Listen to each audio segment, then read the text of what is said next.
અંકલેશ્વરના સારંગપુર ગામે ગામ તળાવની જગ્યામાં માપણીની કામગીરી દરમિયાન ઉશ્કેરાયેલ ડેપ્યુટી સરપંચે અરજદાર ઉપર હુમલો કરી જાઓ પહોંચાડી હતી। અંકલેશ્વરના સારંગપુર ગામના પટેલ ફળિયામાં રહેતા અક્ષયકુમાર રાજેશ પટેલે ગત તારીખ 21/7/2022ના રોજ તાલુકા વિકાસ અધિકારી અને જિલ્લા વિકાસ અધિકારી મહેસૂલ વિભાગ ગાંધીનગર ખાતે ગામના સર્વે નંબર 107માં ગામ તળાવની જગ્યા ઉપર ગેરકાયદેસર રીતે 11 દુકાનોનું બાંધકામ કરવામાં આવ્યું હોવાની અરજી કરી હતી।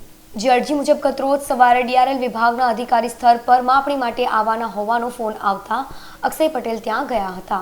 તે દરમિયાન માપણી અધિકારી તલાટી જગ્યાનો નકશો કાગળો જોતા હતા તે વેળા ગામના ડેપ્યુટી સરપંચ ત્યાં આવ્યા હતા અને અક્ષય પટેલને બે તમાચા મારી ત્યાં રહેલ ટેબલ પર અપશબ્દ ઉચ્ચારી માર માર્યો હતો।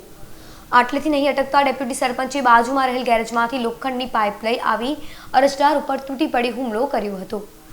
જે બાદ 100 નંબર પર પોલીસને ફોન કરી બોલાવી રહ્યા હતા। તે સમયે પણ ઉશ્કેરાયેલા ડેપ્યુટી સરપંચ રતિલાલ પટેલે યુવાનને માર માર્યો હતો।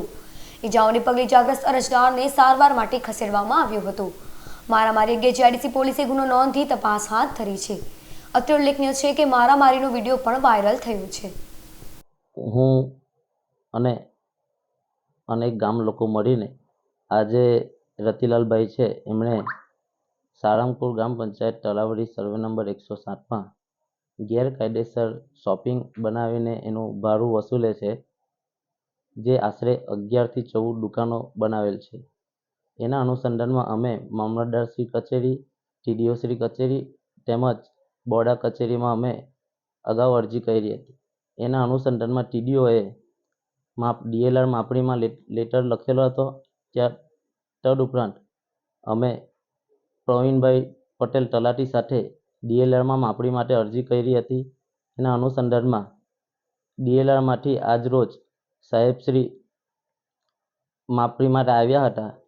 તે દરમિયાન અમે ગ્રામ પંચાયતના તલાટીશ્રી તેમજ ડીએલઆરના સાહેબશ્રી અને અમો માપણી કરતા હતા સ્થળની, ત્યાં રતિલાલ પટેલ અચાનક આવી જઈ અમને બે થાપડા અને ઢીક્કા મારી તેમજ ત્યાં નજીકમાં પડેલ ટેબલને બધું માથામાં મારેલું હતું અને બાજુના ગેરેજમાં જઈને સપાટા લોખંડનો પાઇપ લઈ લીધો અને અમને વારંવાર ઉપરા છાપરી વાર કર્યો હતો માથા પર, હાથ પર અને મા સમાનની ગાળો, બેન સમાનની ગાળો જેવી તેવી ગાળો બોલ્યા હતા અને જાનથી મારી નાખવાની ધમકી આપી હતી।